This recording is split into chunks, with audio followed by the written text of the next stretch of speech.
Saya tuh rutin dengan namanya sekolah minggu. Oh, sekolah mingguan. Iya, namanya ibadah, sekolah Hmm. minggu. Orang tua kita lihat apa hari kita lihat berantem mulu, Ya, pukul-pukulan. ya Allah. Kan kenanya kan ke batin, Bang. Iya, iya.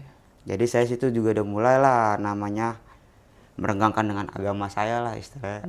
Saya tidur di masjid setiap malam. Kayaknya adem banget kalau hidup punya Tuhan ya kan. Buat apa saya gereja? Kalau hati saya masih bengis kayak kalian pada semua. Saya dimingin-mingin, ini semua ya kan. Saya juga sempat disuruh ninggalin apa? Istri saya.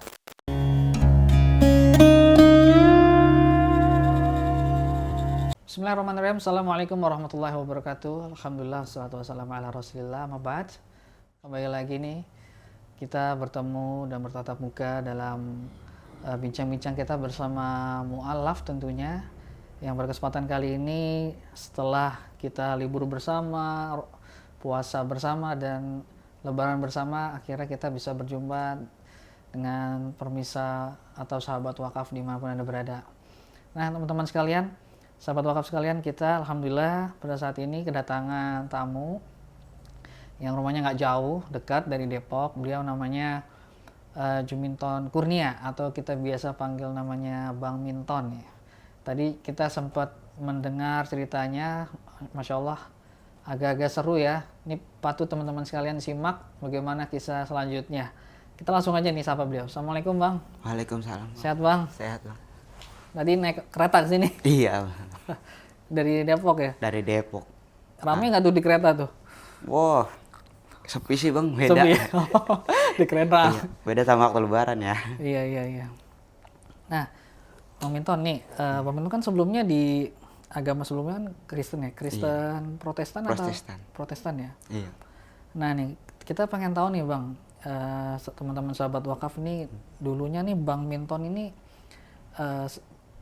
di Kristen tuh dulunya seperti apa sih? Apakah dulu tuh jadi anak yang baik, misalkan rajin ke gereja, misalkan ikut pelayanan ini atau pelayanan apa gitu? Seperti apa sih dulunya Bang?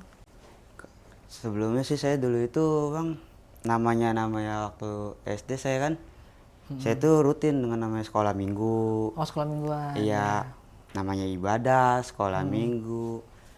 Nah, setiap hari tuh saya rutin sampai saya beranjak dewasa. Hmm. Tapi semenjak saya masuk ke SMP, Hmm. di situ saya sudah mulai berkurang. Gara-gara namanya saya dulu hidup saya broken up ya Bang ya. Namanya orang tua sering ya nggak tahu lah berantem mulu di rumah atau bagaimana. Jadi saya tuh di rumah itu kayak masa tertekan. Jadi situ saya kabur lah dari rumah. Oh. Nah, semenjak saya kabur dari rumah itu selama 2 tahun saya kabur dari rumah nggak balik-balik. Di situ saya tidak pernah kenal lagi namanya apa? Kayak gereja, kayak ibadah. Jadi hidup saya tuh udah benar-benar amburadul sih kalau dibilang. SMP tuh? SMP, Bang. Berarti sekolahnya putus tuh? Sekolahnya putus di SMP. Ya Allah. Gara-gara ya itulah namanya kita hidup. Siapa sih Bang yang tenang namanya berumah tangga, orang tua kita lihat apa hari kita lihat berantem mulu, pukul-pukulan. Ya Allah. Kan kenanya kan ke batin Bang. Iya, iya. Jadi saya situ juga udah mulai lah namanya merenggangkan dengan agama saya lah istilahnya. Saya hidup di jalan luar lah, jalan orang berdosa kalau dibilang Bang. Tidur di mana? Itu saya sering tidur di masjid. Di masjid? Iya, saya tidur di masjid setiap malam. Oh. Kalau namanya nyari makan, saya parkir, saya cari ngamen, cari uang, ya kan Bang. Selama 3 tahunan juga lah saya begitulah kehidupan lah.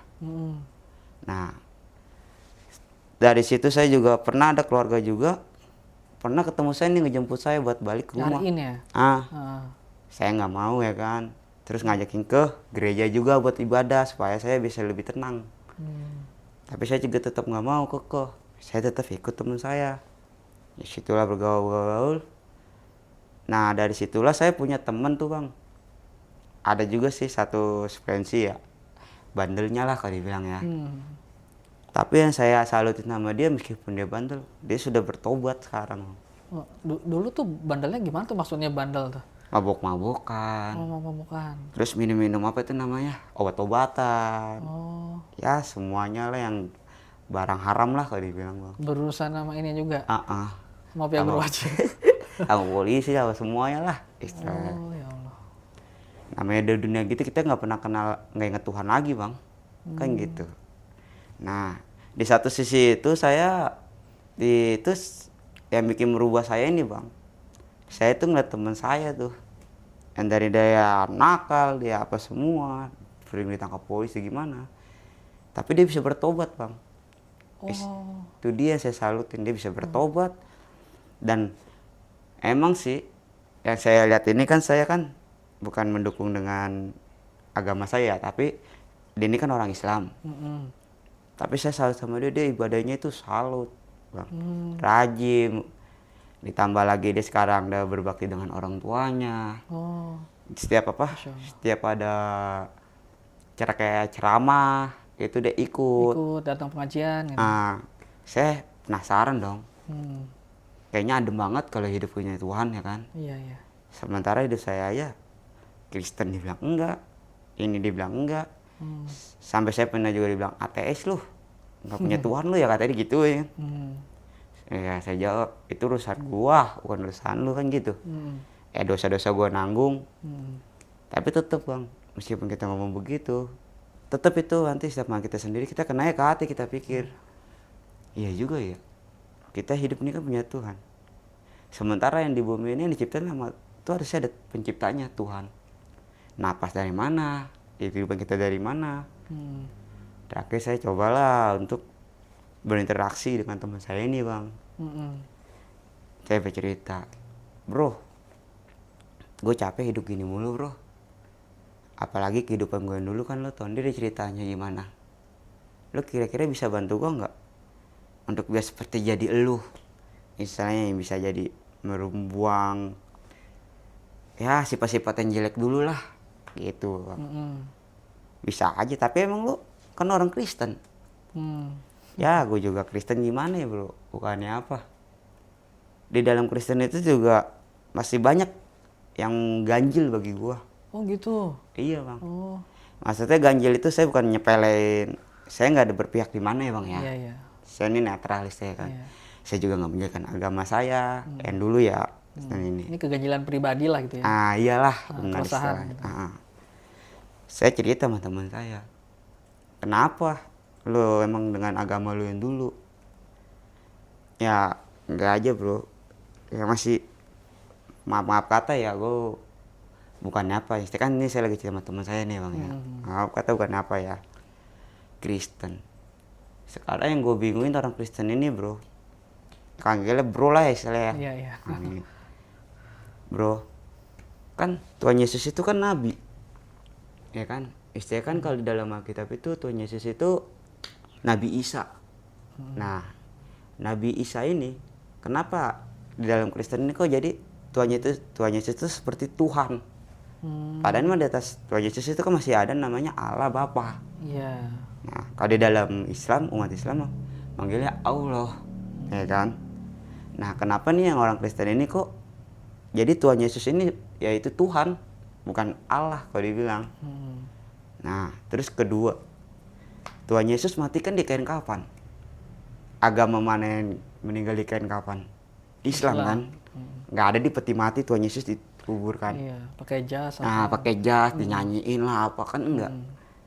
Nah, terus Tuhan Yesus waktu itu kecil disunat nggak? Disunat kan. Nah, agama apa yang menginginkan sunat? Islam. Emang ada Kristen sih bagian sunat, tapi dia buat demi kebersihan. Iya, kesehatan. Kesehatan. Baik juga orang Kristen yang nggak disunat. Iya juga sih dia. Coba dah, lu sabar aja dulu. Gue coba nanya sama ustadz gue. Iya bro, gue minta tolong. Gue hidup gue gini-gini mulu, gue nggak punya Tuhan. Hidup gue jadi bener-bener hancur-hancuran.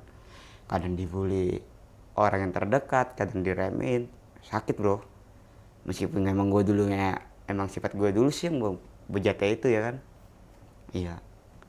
Di satu sisi tuh bang, ngobrol udah mau ustadz ya teman saya ini kan. Diajaklah ketemuan. Nah di situ saya ceritanya sama seperti yang tadi ke ustadz itu.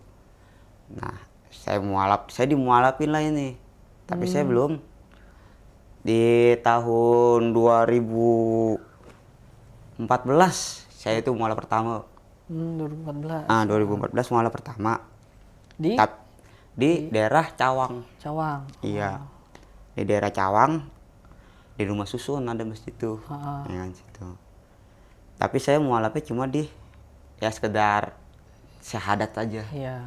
Nggak dapat kayak surat atau gimana gitu ya. Nah, terakhirnya saya sudah diarahin. Ya kan? Sudah untuk dibimbing untuk belajar buat sholat, buat apa. Sama ustadznya diarahin. Tapi di satu sisi hati saya itu masih belum benar serius, Bang. Masih tergoda dengan dunia gelap saya lah. Pada saat itu ada yang mau ngajarin nggak, ngebina segala macam? Nggak ada sih, ada Bang. ya? Nggak ada. Gitu. Nah, jadinya kan kalau itu kan udah nih syahadat aja. Nah, untuk belajar untuk ininya itu niat dari hati lu. Kayak istilahnya untuk yang kayak saya ini kan nih, kayak ada tuh dari anggota MCI di Depok itu kan Bu Fenti namanya kan. Iya, Bu Fenti. Nah, dia tuh ngajar, ayo Ton, kamu belajar sholat. Jadi kayak ada yang ngajak gitu loh, Bang. Nah, saya belajar sholat, nanti kita sama-sama tuh belajar buat baca Al-Quran. Kita belajar dari Iqra, belajar dari ini, kita sama-sama. Kan jadi kita tuh jadi semangat, Bang. Betul. Gitu ya istilahnya, yalah saya mau sampai kapan begini ya kan. Nah, tapi kalau yang dari satu sini beda. Saya kembalilah seperti dulu lagi. Pada saat itu syahadat. Nggak ada pembinaan, nggak ada apa. Dalam 3 hari 4 hari luntur. Lunturnya itu kenapa ya? Saya bingung. Ini saya baca Al-Quran gimana tulisannya? Terus kayak nggak ada yang nopang saya gitu, Bang, buat semangat. Nggak mungkin saya nanya ustadznya terus ya kan? Saya malu lah, Bang. Kan gitu. Saya kayak dulu lagi. Balik lagi kayak dulu. Mabok-mabokan lah. Cari duit yang bener lah, apalah. Urusan nama ke polisi. Nah, terakhir teman saya juga datang gitu. Lu gimana sih udah syahadat? Tapi lu balik ke dulu. Ya mau gimana, Bro? Gue syahadat juga nggak ada yang ngajarin. Nggak ada yang ngebina. Bukan dia, emang sih gue udah gede. Gue juga harus bisa bergaul dengan ini. Tapi kan tahu, Bro, namanya orang berdosa itu pasti harus ada yang ngebina, Bro. Supaya dia nggak bisa jalan ke baik lagi. Iya, betul. Bener kan, Bang? Betul. Gitu. Nah, ya juga sih. Tapi tergantung diri lu sendiri gitu. Ya, tergantung diri sendiri juga sama aja, Bro. Ya, kurang cukup. Kurangnya ini juga, kecuali lo ini. Ya udah, gitu lagi, Bang. Nah, dari situ lagi saya... Berapa tahun tuh? Balik lagi gitu kan? Itu saya mulai 2014, balik lagi 2016. 2016 balik lagi ke dulu lagi? 2014. Cuma berapa bulan? Hitungan bulan aja? Iya, bulan. Hitungan bulan, terus balik lagi? Iya. Seperti dulu lagi? Seperti dulu lagi, hitungan bulan tuh. Hidup seperti dulu gitu kan, mabok-mabokan sampai tahun 2016. 2016. Nah, di situ saya kan memang udah tinggal, nggak punya rumah, nggak punya apa lagi kan, di jalan. Ada sebenarnya rumah, tapi namanya rumah saya begitu, saya nggak mau balik, Bang. Ya, kondisinya masih seperti itu. Di tahun apalagi juga kan di tahun 2016 itu saya sering tidur. Kalau saya buat nakal saya sih di luar, tapi kalau saya nggak tahu kenapa buat istirahat tidur itu di masjid terus saya cari. Itu yang saya bingungin. Kenapa setiap di masjid itu, setiap kita mau sholat subuh ya, sholat subuh, saya tuh dengar ajan itu kayak adem aja dengarnya. Lantunannya beda dengan saya nggak membandingkan dengan yang gereja ya. Kalau gereja kan kita kayak nyanyi, haleluya, atau bagaimana ya kan. Saya kan nggak ngerti kalau namanya, kalau kita sholat kan subuh itu kita kayak berdoa. Ibadah, berdoa, kayak nggak nyanyi-nyanyi gitu. Kayak tuh adem, pikiran tenang. Terus orang-orang di masjid itu tuh kan saya di masjid itu ada marbut ya. Orangnya baik-baik, Bang. Masya Allah, baik-baik. Iya, baik-baik. Kadang saya ditanya, kamu udah makan belum? Kadang meskipun dia juga susah, saya juga susah ya. Ya. Tapi buat sekedar dia Nyediain. nyediain, minumnya ada roti, saya tahu kamu belum makan. Di situ saya tersentuh Bang, hati saya. Masya Allah. Nah ya udah lama-lama ngobrol, bercerita gitu ya kan. Ini dia tahu Mas Kristen gitu ya. Tahu. Eh, Tapi saya juga pernah ngomong juga, saya pernah mualaf, Oh, kayak gitu. begini-begini. Tapi itu dia juga ngasih satu arahan, kasih nasihat lah yang bagus dengan saya. Ya udah, saya setiap hari bergilir dengan gitu. Tapi saya tetap aja, apa ya kalau dibilang saya tuh bebel sih orangnya. hmm, Dikasih nasihat nggak bisa, dikasih ini nggak bisa, cuma sekedar gini. Tapi saya tetap menghargai orang yang baik Bang. Saya dia ngobrol, kita denger, iya nasihatnya. Beda sama orang ngasih tahu nih, kita ngelawan, gitu Bang. Nah, di situ saya udah tetap aja di masjid itu saya masih belum mualaf Bang. Saya masih bimbang dengan hati saya. Berjalan dengan iring di tahun 2020, pas juga situ orang tua saya meninggal. Oh, Di situ saya di situ juga dicekel sama keluarga saya oh, yang orang Kristen ini. Kan tahun 2020 tuh orang tua saya meninggal, ibu saya. Tapi saya juga nggak tahu kan dia, namanya saya udah nggak tinggal di rumah, udah bercerai pun saya nggak tahu ya kan.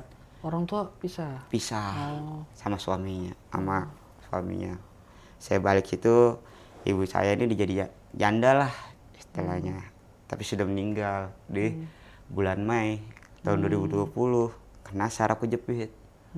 Gitu. Nah saya di situ datang lihat, di situ udah ada peti mati, terus ditambah lagi ada pendeta untuk berapa ya, bernyanyi-nyanyi lah saya yang ini menunggu keluarga atau gimana.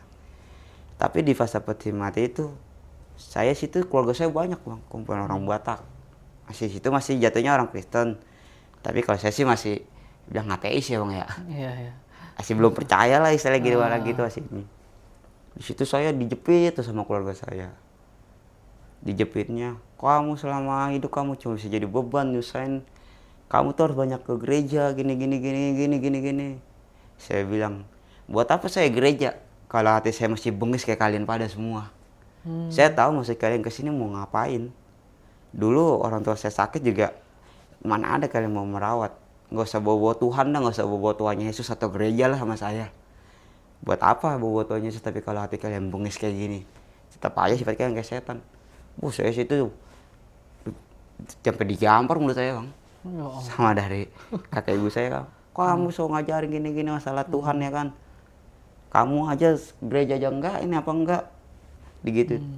Ya itu urusan saya sama Tuhan, daripada saya punya agama tapi ngebengis kayak gitu. Apalagi cuma pas meninggal orang tua saya kalian datang mau ngancer hartanya doang. Iya Bang, orang itu ngincer harta ibu saya. Oh, memang warisan itu dibagikan ke keluarga apa gimana? Kakak mama yang sibuk. Oh. Kayak gitu. Sampai saya juga pernah dengar katanya di kartu keluarga saya mau dibikin mati di kelurahan, udah nggak ada. Ya Allah. Kan mana bisa Bang. Biar supaya nggak dapat Biar nggak dapat warisan, jatuhnya ke kakak mama. Tapi tetap orang itu bersekongkol buat ngebikin warisan Ya itu. Allah. Itu ada adik kakak, maaf. Kalau itu ada sih adik, tapi adik angkat dari rumah sakit. Oh, adik angkat. Tapi Iya. nggak, bukan satu darah gitu. Bukan. Bukan. Ya. Nih, tapi meskipun diangkat saya tetap sayang meskipun dia orang asih ikutin dengan agama, hak dia lah istilahnya kan gitu. Saya nggak bisa ini ya Bang ya. Nah dari situ saya diserang gini, sampai ibu saya meninggal dikubur nih dalam 5 hari. Kan harus cepet-cepet tuh ya Bang ya. Iya, betul. Cuman emang kalau dalam saya sih nggak boleh, kita udah meninggal nggak boleh lama-lama ya, kita harus Iya, kubur, betul. kita doain kan biar tenang arwahnya kan Bang. Di situ saya kabur, saya diusir tuh dari tempat ibu saya rumah, saya nggak dibolehin tinggal situ. Ya Allah. Saya dipaksa buat tanda tangan apa tuh namanya, saya kan dulu nggak ngerti hukum ya Bang ya, tanda tangan kayak apa sih, kayak memindahkan apa sih namanya itu kalau warisan gitu Bang, jadi hak gitu kayak ini saya alihkan ke dia jadi dia Iya. ngurus gitu, apa namanya saya. Surat kuasa gitu. Ya kayak gitu, saya nggak tahu tuh masalah hukum gitu Bang. Namanya juga saya tamatan SD, hidup saya juga begitu kan. Terus saya dibuang dari rumah itu, pergi lo jauh-jauh. Nah dari situlah saya kenal dengan istri. Istri dulu kan pernah tinggal istri tinggal di kontrakan ibu saya. Dia dulu yang dipercaya ibu saya buat mengginikan apa namanya kos-kosan. Oh, Ah, Muslim, istri muslimah? Muslim. Oh, muslimah. Oh, gitu, Masya Allah. Ngobrol lah kami berdua, Oh, saling inilah. Dulu emang belum ada sempat ini hati ke hati lah iya, istilahnya. baru sharing-sharing Ya udah biasa sharing ngobrol aja gitu ya. lah. Iya. Ini gimana sih tempat tinggalnya, masalah orang tua lah, ibu. Gimana sih ibu saya dulu ini. Dia pun juga bercerita dulu apa-apa ibunya waktu sakit nggak ada keluarga yang datang.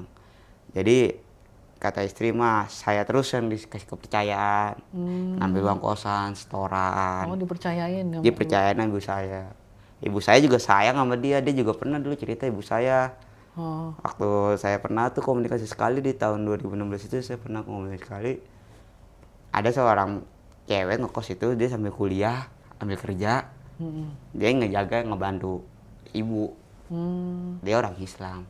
hmm. Oh saya bilang ya udahlah bagus kayak nanti saya disuruh balik juga kan saya juga tetap nggak mau masih pengen belum inilah saya belum capek lah masih belum pengen puasin dulu itu.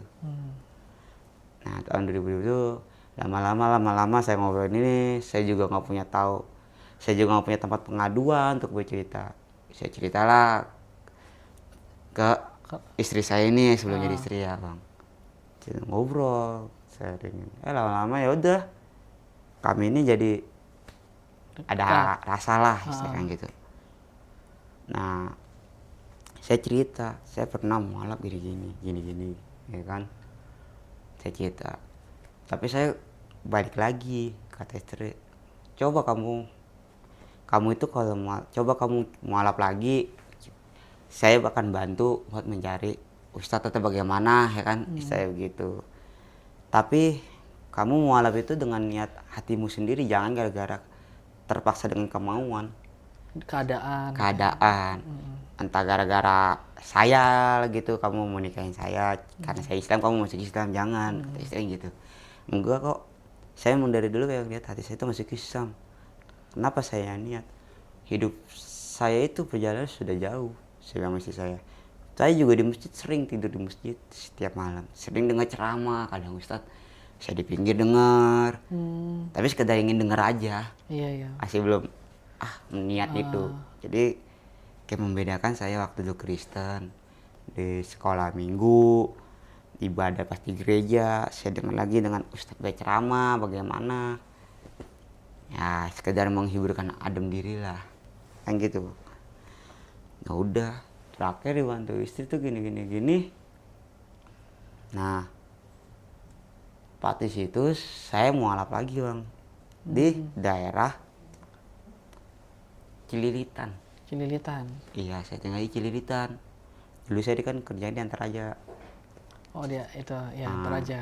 Iya, di Cililitan tuh. Nah, Cililitan saya mualaf di situ. Sekalian saya nikah dengan istri saya.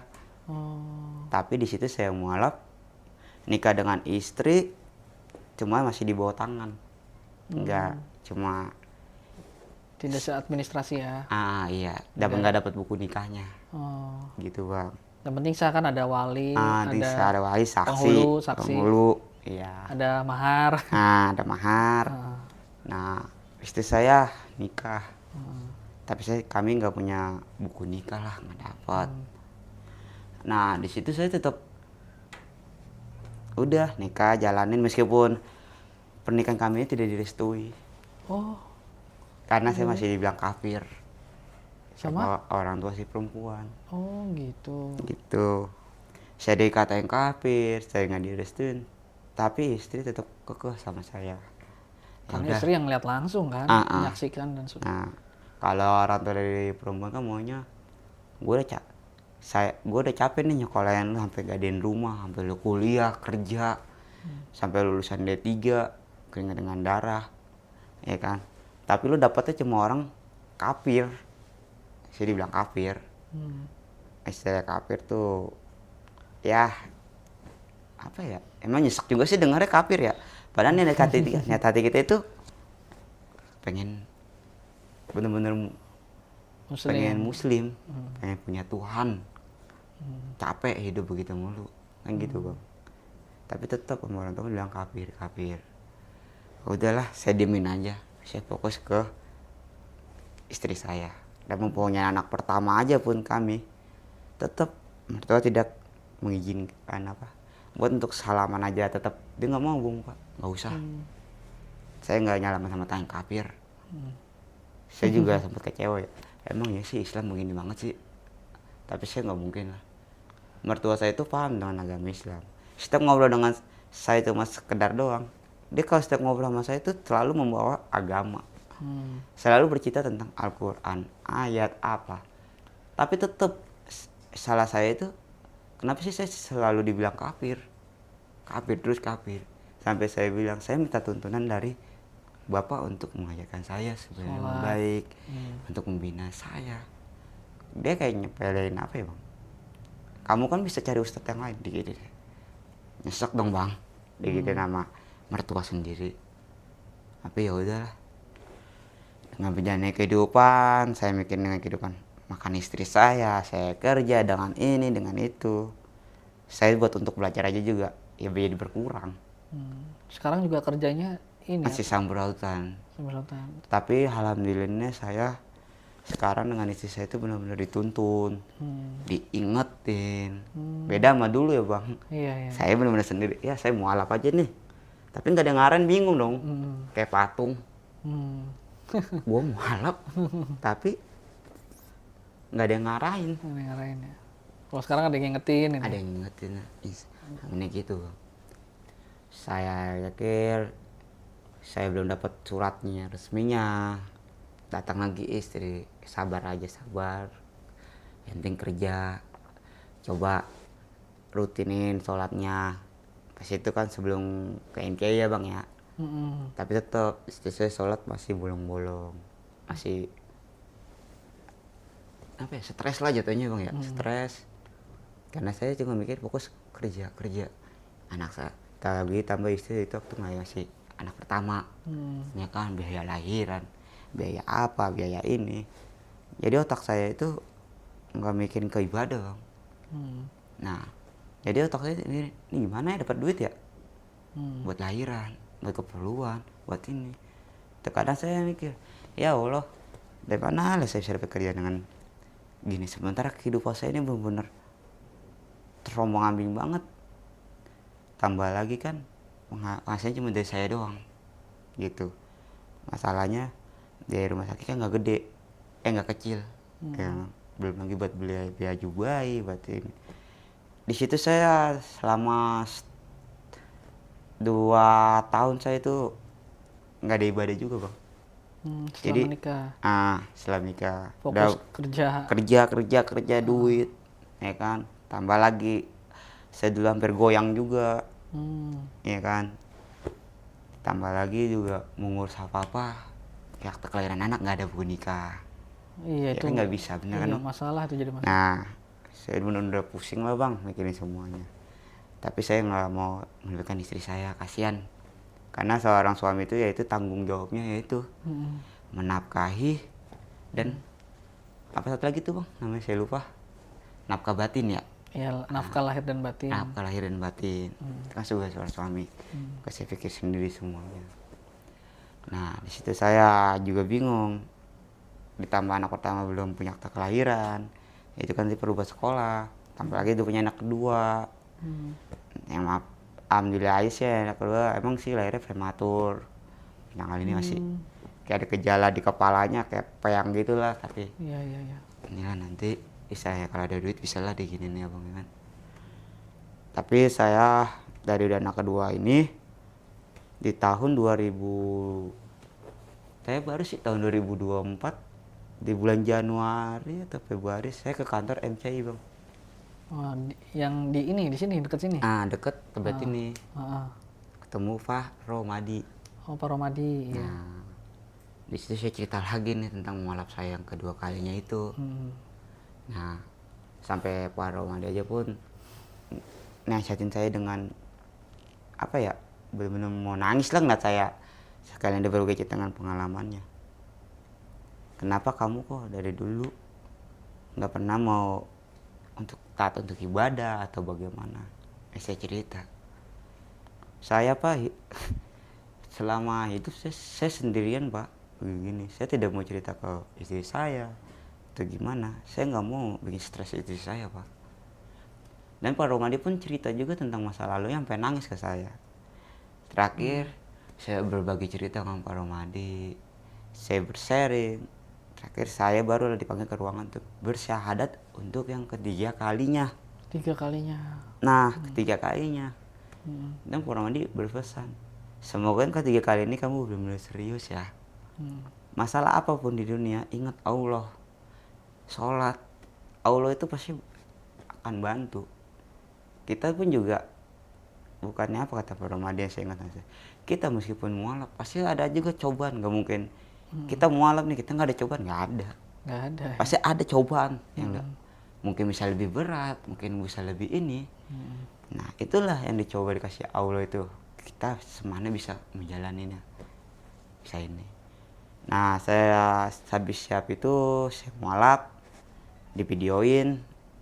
Nah siap itu barulah saya ada namanya sertifikat untuk mengurus data saya, untuk bisa nginin apa namanya ya, data saya lah, mengganti KTP atau semuanya. Dan nanti kan buat nikah nanti juga saya perlu itu. Ya udah dari situ saya Bang bener-bener udah saya tinggalin yang dulu itu semua. Saya juga tentang ini belajar apa namanya ya, untuk serius. Nah dari Pak Romadi tahun 2024 ini kan Bang, ini 2025. 2025. Bukan 2024, maaf ya Bang ya. 2025 ya kan, pas bulan Januari tuh ketemulah Bu Pentin. Nah, dialah yang membimbing saya Bang. Membimbing untuk ayo ikut yuk. Ya. Di sini kita ada pembinaan buat belajar sholat, buat ini semuanya. Dan saya juga cerita Bu Pentin tuh tentang mualaf saya. Dia juga sempat saya bingung ya. Kok mualaf 3 kali. Yang kayak saya pernah cerita sama Abang, saya juga pernah dibully teman saya. Kayak saya mempermainin agama. Kayak saya ngeremehin agama, pengkhianat tadi bilang katanya. Kayak saya bilang sama teman saya, itu urusan saya sama Allah. Kita nggak ada yang tahu. Emang diri lu udah benar? Saya bilang, gue bener dong. Kayak gitu. Kalau lu sebelum mau itu, sebelum lu meyakinkan keyakinan lu tuh lu harus yakin dulu, harus pelajarin. Manusia itu nggak ada yang sama bro. Saya bilang gitu Bang. Tapi tetap dia ngebully saya Bang. Ya udah saya diem aja. Kasih istri udah diemin aja, blokir. Dia juga cerita ke Bu Pentin juga begitu. Kata Bu Pentin juga udah diemin aja. Udah kamu belajar sholat sekarang. Sama yang ngajarin anaknya Bu Pentin. Bu Pentin itu kan dari MCI juga ya, orang MCI dia Bu Retno. Saya gitu. Dia ngajarin saya. Yang gak pernah peduli omongan orang, tetap semangat. Ingat kamu udah punya anak 2. Allah akan dengar kalau kamu benar sungguh-sungguh meminta kepada Dia. Apalagi kamu menjalaninya dengan rutin. Ya Bu. Dan disitulah saya belajar sholat lagi. Saya dituntun. Nah, setiap saya ini ada malam minggu kan ada untuk belajar para mualaf. Di situ saya belajar. Rutin saya belajar. Bukan saya belajar saja. Saya juga di rumah pas balik dari sana. Saya jam 12 kan nggak bisa tidur tuh. Mungkin karena hobi begadang ya Bang. Saya baca panduan buat sholat kan tuh dapat tuh dari Pak Romadin. Dari Bu Pentin juga dikasih juga Al-Quran. Dapat sajadah, dapat sarung. Setiap jam 12 istri saya tidur, anak saya tidur, saya situ belajar Bang. Meskipun saya masih belajar menggerakkan sholat lah, istilah pertama ya Bang. Saya mah terserah orang mau bilang saya apa atau gimana. Yang penting hati saya tulus. Saya ingin meminta kepada Allah dengan mengajarkan saya dengan yang sungguh-sungguh. Saya sudah yakin ini pilihan saya, agama saya Islam. Saya ingin belajar semuanya. Setiap jam 12 malam saya belajar terus. Belajar tuntunan sholat, belajar baca Iqra. Meski kalau menurut saya sebagai orang yang Islam yang udah dari kecil mungkin ketahuan nggak saya Bang ya. ketawanya apa? Ini kan pekerjaan pelajaran anak-anak kayak gitu. Tapi kan namanya kita mau atau gimana kan, mau anak-anak mau apa, yang penting hati kita serius, yang penting hati kita ikhlas. Istilahnya ya itu urusan sama Allah lah. Kalau manusia dengar omongan manusia nggak ada bisa. Kadang kita ketemu manusia yang selalu merasa dirinya benar, nggak ngeliat keburukannya, ya udah kita diam aja bang. Terserah dia mau menghina saya, yang penting mas saya ingat anak saya, keluarga saya. Meskipun cobaan saya banyak dari mertua, dari apa, saya ingin buktikan gitu loh bang, sama mertua saya tuh bisa. Meskipun saya dapat bantuan dari istri saya doang ya, mungkin saya bahkan mencari lingkungan yang circle-nya dengan agamanya kuat. Kayak kita pernah bilang sama abang lah, berkumpulnya di teman yang circle orang baik lah. Nah di situ saya baca Iqra, diajarin istri ini bisa nanti saya dilatih tuh cara gerak sholat saya, diajarin istri wudhu. Alhamdulillah saya sampai ini udah bisa. Tapi yang baca Al-Quran ini saya masih penuh belajar bang. Perlu waktu. Dan kita kalau baca Al-Quran Iqra misalkan, kalaupun salah juga insya Allah berpahala. Karena kan kita kesungguhannya pengen belajar dan bisa gitu, bukan main-main gitu. Insya Allah sih kan satu huruf juga pahalanya kan banyak gitu. Orang yang ngajarin juga kan dapat pahala juga. Iya dia ngajarin. Abang gak usah malu, abang gak usah dengar omongan orang, abang belajar sholat. Ngapain kalau dengar orang mah gak ada habisnya bang. Saya juga belajar gitu. Kita sama-sama belajar. Bukannya saya pinter agama ya kan dibilang gitu. Sama yang kata yang ngajarin abang ini namanya siapa saya lupa ya, ada 2 orang tuh pokoknya baik. Abang ini yang ngajarin nih saya baik, sabar dia kayak namanya para muala kan masih pertama, saya juga bukan orang bener, kita sama-sama belajar. Yang penting pesan abang itu udah abang semangat belajar, jangan dengar omongan orang. Abang kan ada pedoman tuh belajar pelan-pelan. Anggaplah abang ke sekolah di rumah, minta bantuan istri buat nemenin, nggak usah dengar omongan orang, nggak ada habisnya. Orang mah ya begitu. Gitu bang. Nah pada saat itu Bang Minton ini sempat ini nggak dihubungi sama keluarga yang lama nih, mungkin baru-baru ini untuk balik lagi, dapat iming-iming, diiming-imingin kayak gitu-gitu tuh? Di 2021 dicariin. Oh gitu. Iya. Dicariinnya itu ya saya diiming-iminginnya itu masalah harta warisan bang. Oh masalah harta lagi. Harta lagi. Nah suruh tanda tangan lagi. Iya suruh tanda tangan. Istilahnya kan ada tuh bang tuh dengan mungkin kuasa apa ya bang ya, mungkin kita yang bikin kuasa nih, tetap aja kan ada tuh bang tuh yang detail. Misalnya orang suruh datang, KTP-nya mana. Nah orang itu yang punya KTP saya bang, cuma taunya kan tanda tangan, kan tanda tangan bisa palsu dong. Kan gitu bang, karena nggak ada KTP saya entah fotokopi. Lah di situ orang itu masih berunjuk buat hubungi saya, mencari saya. Nah, dan orang itu pun tahu saya di situ pernah mualaf juga, tahu. Tapi orang itu nggak mikirin ke mualaf saya, jadi pegangnya ke harta. Harta ya, supaya hartanya bisa diambil. Iya, gitu. Jadi diiming-imingin. Ya udah sekarang gini aja nih.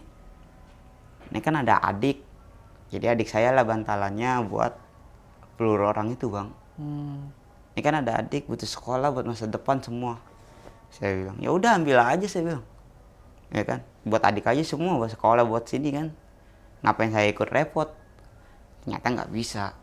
Peraturan bank kan ketat bang. Ya kan semuanya. Jadi iming-imingin nih lagi. Ya udah gini aja kamu. Biar nggak berbeli tetap bagaimana? Kamu ikut dengan kami aja. Kita urus bareng-bareng. Nanti penghasilannya kita bagi 2. Ini satu posisi ini saya mau dijebak bang. Saya udah punya feeling tuh nggak enak. Karena kenapa? Di saat saya balik waktu ke melihat ibu saya meninggal, saya minta data atau apa, orang ini beralasan nggak ada. Cuma sekedar ngasih buku rekening BRI, BCA, Mandiri. Ternyata yang gedenya ini udah diumpetin, kayak uang deposito di BRI, surat rumah yang ada di bank, di bank BRI itu semua surat rumah, emas apa. deposito aja sebesar total 10 juta. Dia dumpetin bang, yang cuma tunjukin saya Bank BCA, buku BCA, Mandiri. Yang kosong-kosong. Yang emang ada duitnya, tapi kecil gitu. Kayak di BCA kan 30 juta, di Mandiri 7 juta. Ditambah lagi di BRI itu 45 juta. Ya itu, tapi itu semua nggak ada masuk ke tangan saya. Ya Allah. Diinin sama orang itu. Jadi saya dimingin-mingin, ini semua ya kan. Saya juga sempat disuruh ninggalin istri saya. Jadi kan enggak orang Islam gini. Jadi kayak ngajakin orang Islam atau gimana gitu ya. Apalagi dengan kas suku. Itu kan suku Sunda. Jadi bikinnya suku Sunda. Tapi saya tetap itu hak saya sendiri.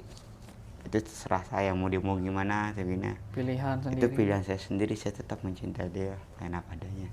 Meskipun resikonya saya mau ditinggalin ke depan nanti, itu urusan saya. Jadi orang ini menghasut buat ngejaga kondisi saya sudah pisah. Ya saya balik lagi ke seperti dulu, tapi nggak mungkin bang. Ya begitu saya terakhir saya udah pilih gak enak, tapi saya terpengaruh juga namanya saya nggak ngerti hukum ya bang. Sampai dibawa saudara saya, orang Polda, orang Polres tuh. Rame-rame buat ngurus. Saya sedih dong. Iya sedih sih. Keluarga dari ibu. Yang udah saya anggap paman, saya anggap bibi, saya anggap matua lah kalau nggak sebataknya mau angkat lah gitu ya dari kakak mau. Dia oke lah saya percaya nih dengan ini. Saya bantu nih ke Bank BRI nih semua nih. Letakkan sistem. Nah udah dapat lah nih uang semua nih. Nah saya minta jatah saya dong. Saya minta jatah kan. Ya nggak apa-apa lah besar adik. Seenggaknya saya buat ada simpan buat kehidupan saya. Oke saya masukkan istri saya, anak saya. Ya udah ntar uangnya saya bawa dulu. Udah di tas tuh duit. Tas sama koper. Sama emas sama semuanya. Ya kan bang. Saya percayalah di situ bang. Nah di saat dia orang tua balik. Di saat saya hubungin lagi besok ke depannya. Ini udah agak susah bang. Alasan gitu ya. Banyak alasan. Saya orang ini udah gak datang lagi ke tempat saya. Entah nanya apa gimana kan. Bagaimana dengan pembagiannya? Oh ya nanti ya saya masih di luar. Saya masih ini, saya masih itu. Ya kan. Kayak saya tunggu. Nggak datang. Nah berlalu-lalu hari ya begitu aja bang. Ujung-ujungnya saya ke rumahnya. Datang tuh ke daerah Jakarta Kota. Pademangan. Di Pademangan saya datang. Nggak dibukain pagar sama sekali bang. Dikunci pintu. Di situ saya sudah nggak punya uang sama sekali. Di situ saya nahan haus, nahan lapar dengan berharap uang itulah gitu. Tapi dengan begitu caranya saya benar-benar sakit hati lah. Nggak dibuka sama sekali bang. Dan disitulah keluarga saya memblokir nomor saya, ngebuang saya benar-benar ngebuang. Tambah lagi saya kan kena-mana udah masuk Islam juga kan dengan orang itu, jadi saya benar-benar dibuang. Udah apalagi saya cuma dapat capeknya doang sih. Iya, memang. Sedih.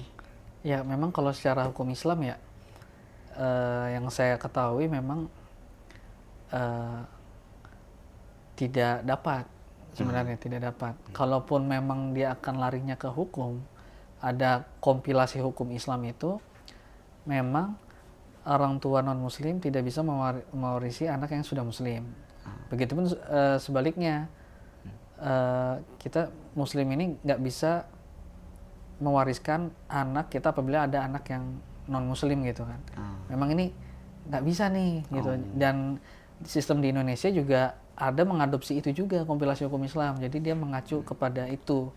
Kalaupun nanti mereka serius untuk mempertahankan pakai pengacara dan bla bla bla, kemungkinan nggak bisa juga gitu. Makanya mungkin hikmahnya ya, Bang Minton, Allah ini pengen Bang Minton ini mungkin nggak mengharapkan ke situ, cari yang lain yang insya Allah lebih berkah dan sebagainya, walaupun rasa-rasanya Bang Minton punya hak itu karena kan orang tua sendiri dan sebagainya gitu.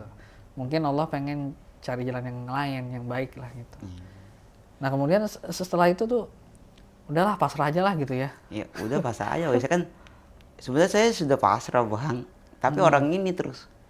Oh masih Enggak, asli kan sebelum kejadian itu kan Ah, saya tuh sempat pasrah nggak mau bantu. nggak mau bantu awalnya ya? Iya, karena saya udah tahu niat orang itu Niatnya benar-benar ya. jahat sama saya. Hmm, Tapi orang ini berusaha terus nih. baik-baikin. Baik-baikin saya. Nah, di situ saya sebenarnya nggak meminta hak saya sih sebenarnya, maaf ya bang kalau ini. Cuman ngerasa nggak enak digangguin terus gitu ya? Ya enggak, saya mikir hidup saya lagi begini ya kan. Masa ya orang itu nggak nolong, nggak ngasih saya sebagian. Oh, Kan kayak yang gitu. saya bilang tadi kan bang, nggak apa-apa lah buat adik lah itu semuanya kan. Saya kan, saya masih diingat lah buat ngebantu keluarga. Ada anak. Ada anak, ada istri, buat seberapa orang itu ikhlas. Itu loh bang. Saya jadi nggak terlalu minta hak, karena kenapa? Kalau nggak ada saya, bukan saya ini ya, orang itu nggak bakal bisa mencarikan uang itu Uang semua itu, bang. ya. Belum lagi yang di notaris harus ada saya buat tanda tangan, belum lagi ke pengadilan bikin hak asuh apalah bla bla bla. Iya betul. Nah ya udah, saya juga bilang sama keluarga saya nggak menginginkan itu semua, tapi ingat saya gitu, saya ada keluarga, ada istri, anak. Seberapa kali yang kasih saya bersyukur. Nah tapi sama sekali saya nggak dikasih, ya gitu kan saya mengharap bang.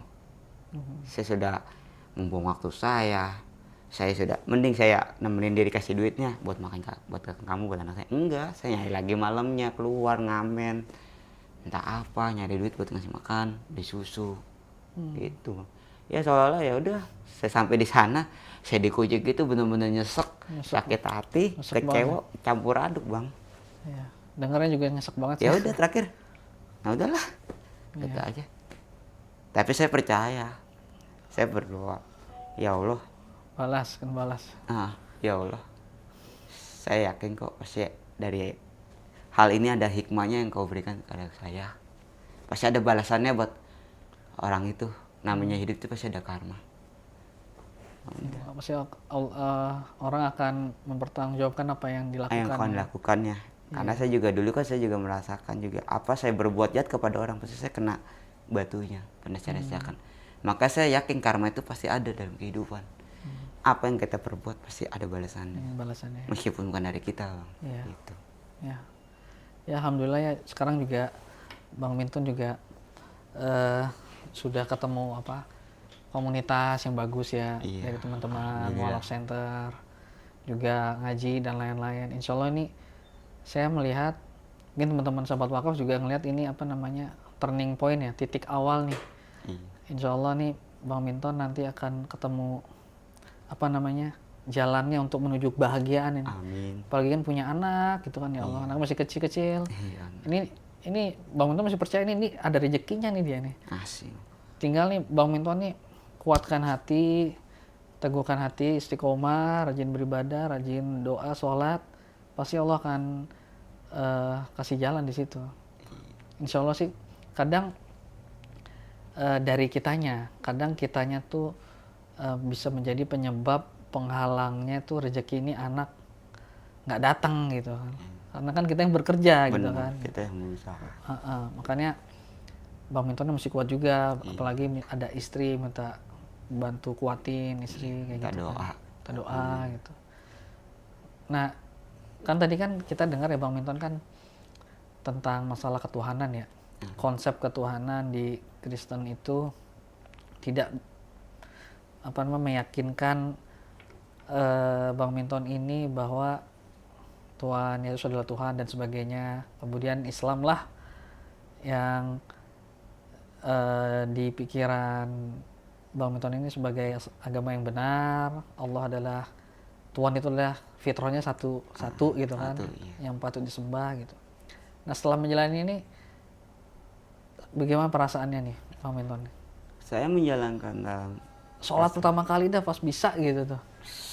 apa ya, adem campur sedih sih, campur Ya? kayak gimana gitu ya, kayak mau nangis tapi malu gitu loh. Nangis ya? Laki-laki saya nangis tapi kayak adem aja gitu. Dan kita sholat gitu kayak mendengar imam di depan itu dengan membaca ayat Al-Fatihah atau sesuatu apa ya, kayak adem aja gitu bang. Beda dengan saya yang kayak dulu. Bukan saya membandingkan dengan agama saya dulu ya, saya tidak menjelekan. Ya beda aja. Istilahnya saya kayak benar-benar adem gitu dengar lantunan Al-Quran itu. di hati Pokoknya saya. hati tuh kayaknya tenang. Tenang. Jadi perasaan itu belum pernah dirasakan di sebelumnya gitu. Nah iya, jadi kayak kita stres di kehidupan itu Plong gitu. ngeplong. Nah udah kayak adem ya udah seperti itu. Tapi entah kenapa pada kita keluar mulai lagi lah pikirannya kembali. Iya.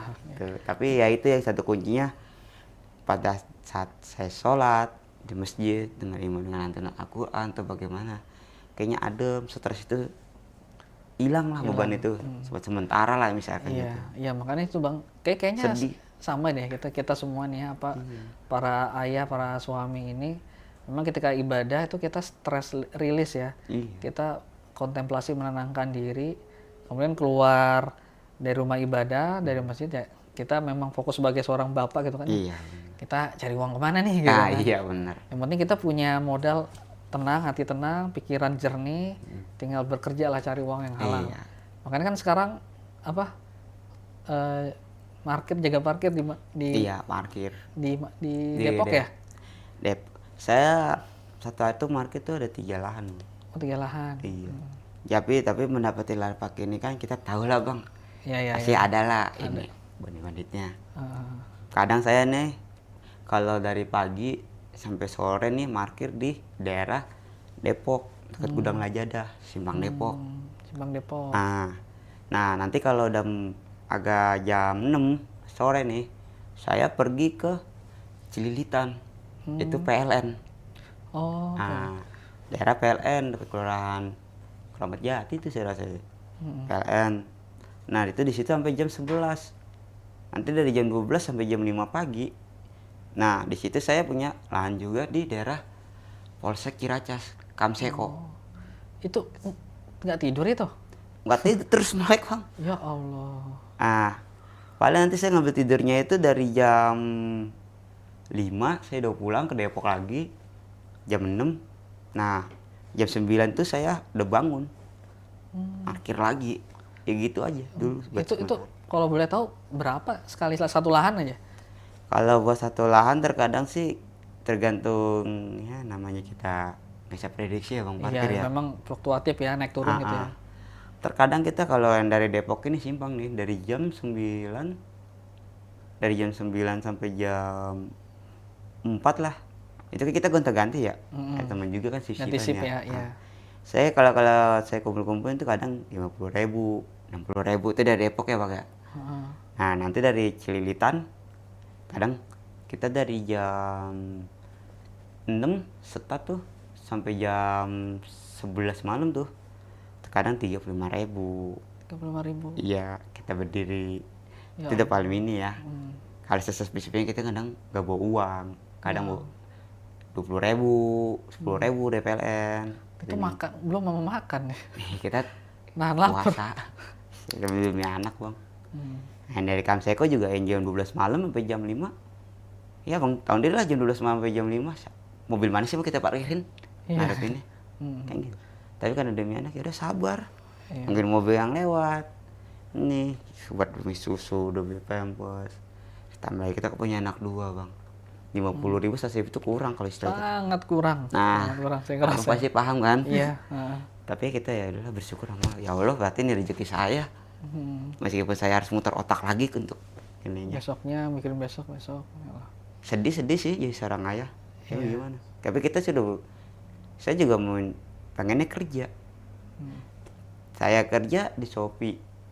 Ada kadang nggak ada. Kadang gajinya nggak jelas, dipotong gimana. Kebanyakan libur.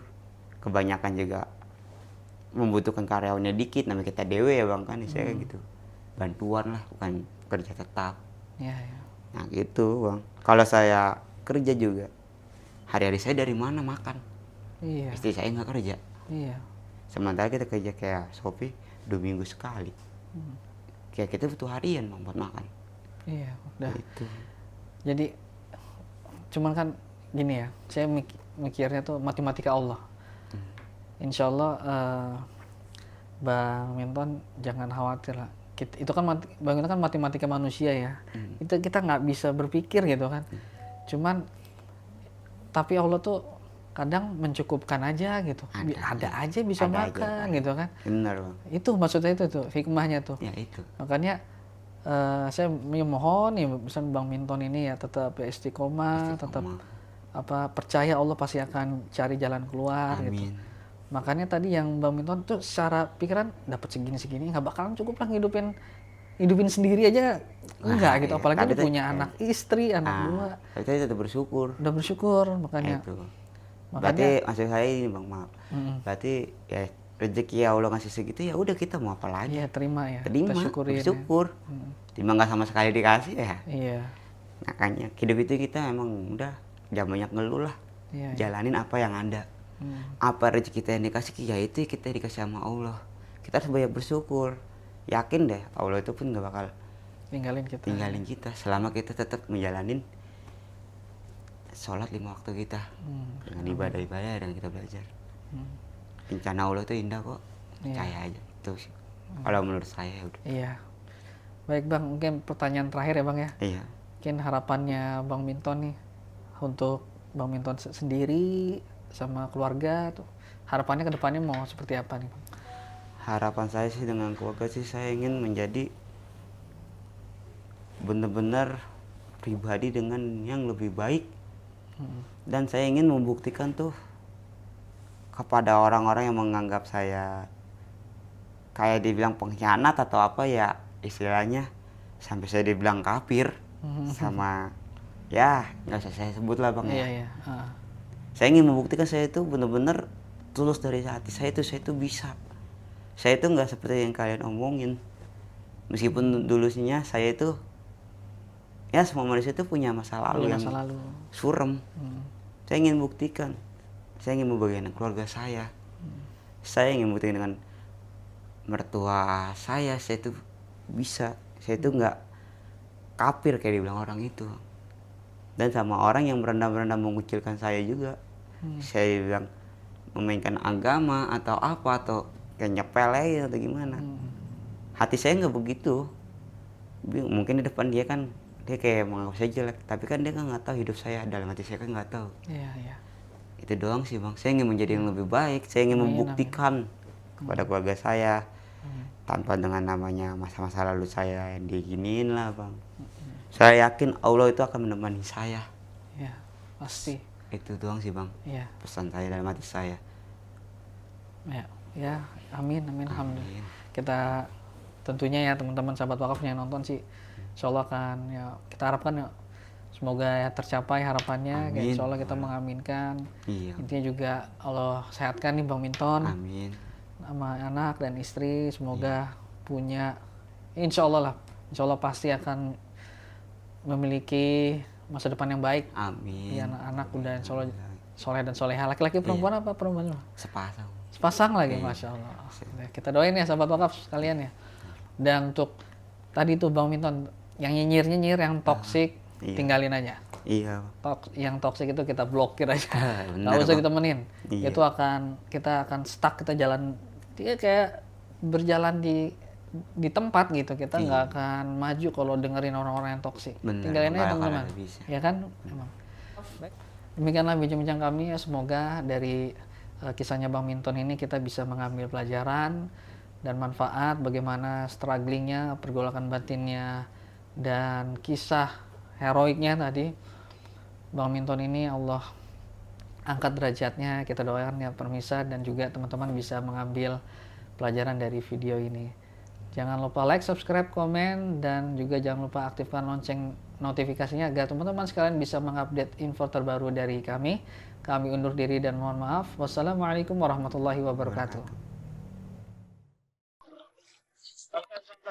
Jadi salah satu hambatan di jalannya, ya ini nih. Nah ini salah satu.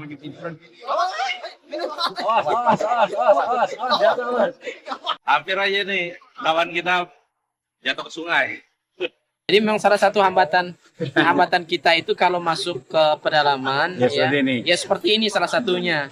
Belum lagi kayu-kayu itu pada muncul dari dasar sungai. Jadi memang perlu kehati-hatian dan tingkat risikonya juga besar tinggi, besar ya.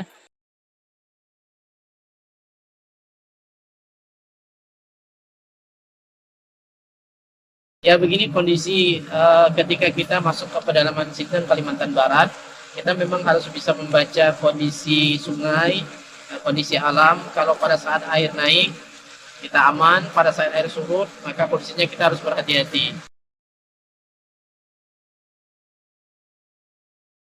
Pada siang hari ini kita akan berangkat menuju Desa Mentatai. Dalam perjalanan insya Allah bisa ditempuh nanti bersama dengan tim kurang lebih 6-7 jam. Pada malam hari nanti kita akan bertemu dengan warga umat Islam yang ada di pedalaman Desa Mentatai.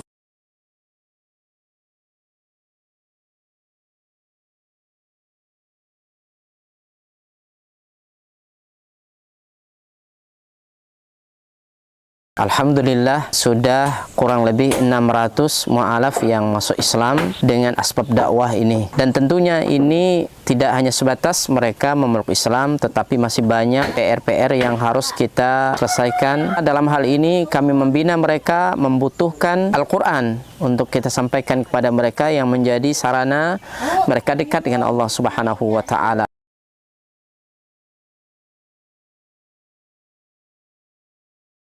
Kami berharap dan mengharapkan bantuan dari seluruh kaum muslimin untuk mensupport dakwah ini dengan berwakaf Al-Quran di Badan Wakaf Al-Quran.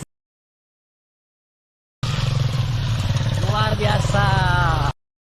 Kaum muslimin yang dicintai oleh Allah Subhanahu wa Ta'ala, perlu kita ketahui bahwa pondok ini sangat dibutuhkan karena memang di sini sangat minim akan bahkan mungkin bukan lagi dikatakan minim, memang tidak ada lembaga semacam pondok pesantren yang berdiri di Desa Nangatempunak ini. Yang kedua adalah kerusakan akidah. Ya, jadi di sini jika tidak ada pesantren ini rusaknya luar biasa, apalagi memang pemurtatan sangat kuat di Desa Nangatempunak ini. Jadi memang misionaris itu masuk kemari itu dengan materi yang kuat, ya, dengan iming-iming yang kuat. Dengan adanya pondok pesantren ini mengkader anak-anak para mu'alaf, ya, dari suku Dayak yang berasal dari pedalaman ini sangat mudah. Jika mereka sudah belajar agama, kemudian mereka sudah paham dengan agama dan mereka sudah hafal Quran, mereka akan kita kembalikan ke kampung-kampung mereka. Kita sekarang sambil melihat lahan atau tanah yang akan kita bebaskan untuk pembangunan atau perluasan pondok tahfiz Quran Cahaya Tempunak. Lokasi ini adalah lokasi yang bebas daripada banjir dan luasnya kurang lebih 4 hektar, dan insya Allah di sini nanti akan kita bangun sarana ibadah, kemudian sarana untuk tinggal mukimnya para santri, kemudian aula belajar dan pertemuan para santri.